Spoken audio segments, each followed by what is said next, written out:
अपने पैरों पर कुल्हाड़ी मारना उन कांग्रेसियों से सीखना चाहिए जो आका के सामने नंबर बनाने के चक्कर में कुछ भी बोल देते हैं। कांग्रेस की हालत कुछ ऐसी ही है, जहां गुलाम नबी आजाद जैसे नेता वर्षों पुराना नाता तोड़ कांग्रेस छोड़कर नई राह पर निकल पड़े हैं, तो वहीं उनके जाने के बाद वो गुट अब भी चैन नहीं पा रहा है। वो गुट तो लगा है कांग्रेस की धनिया बोने में।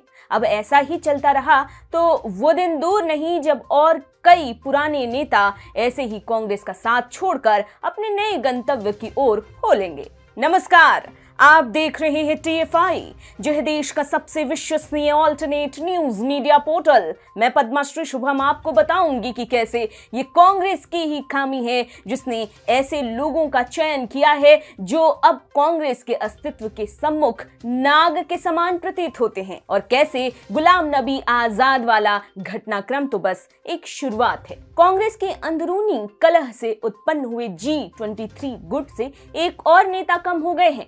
ऐसे में अब ये गुट G23 नहीं बल्कि G18 होकर रह गया है।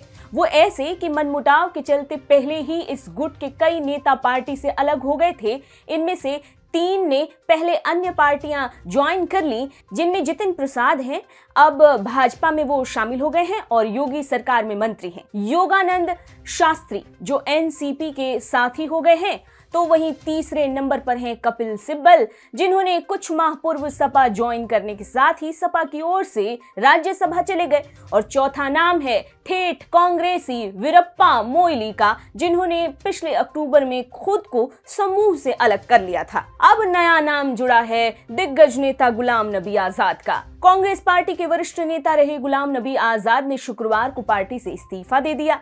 आजाद ने न सिर्फ पार्टी छोड़ी बल्कि कांग्रेस से निकलने के बाद राहुल गांधी पर निशाना भी साधा। इसके बाद कांग्रेसी नेताओं के तंज भरे शब्द की बौछार होने लगी। कांग्रेस मीडिया कमेटी के प्रभारी पवन खेड़ा ने बहुत कुछ कहा और लिखा भी। उन्होंने ट्वीट कर लिखा कि जब वे सारे फैसले ले रहे थे तो गर्व से कोर ग्रुप से ताल्लुक रखते थे।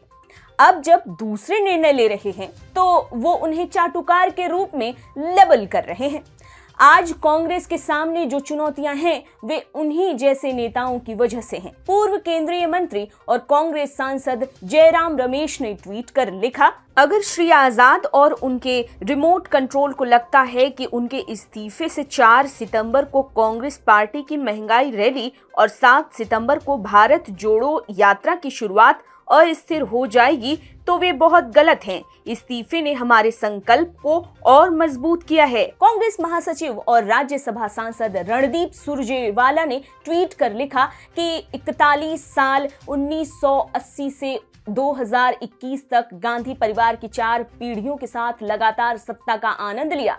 24 साल केंद्रीय मंत्री, 5 साल CM, 35 साल महासचिव। अब उसी नेतृत्व और दल में सभी दोष नजर आने लगे। व्यक्ति के चरित्र का यही मानक है। खुद सत्ता में तो सब ठीक, सत्ता से जरा बाहर तो सब गलत। तो आपने देखा ही चाटुकारिता की सीमाएं किस तरह पार की जा रही है।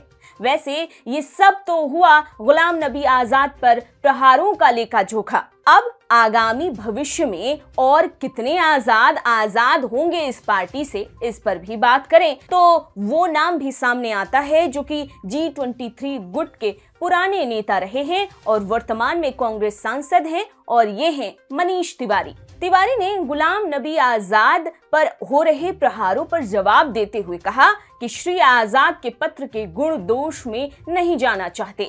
वो समझाने की सबसे अच्छी स्थिति में होंगे, लेकिन अजीब बात यह है कि जिन लोगों में वार्ड चुनाव लड़ने की क्षमता नहीं है, जो एक समय पर कांग्रेस नेताओं के चपरासी थे, जब ऐसे लोग पार्टी के बारे में ज्ञान देते हैं तो ये हास्यास्पद है। अब ये समझना कोई बड़ी बात नहीं है कि मनीष तिवारी किन नेताओं की बात कर रहे हैं। ये सर्वविदित है कि कांग्रेस की अंतःकलह यूं आसानी से खत्म नहीं हो जाएगी। बस अब देखते जाइए कि आगे होता क्या क्या है।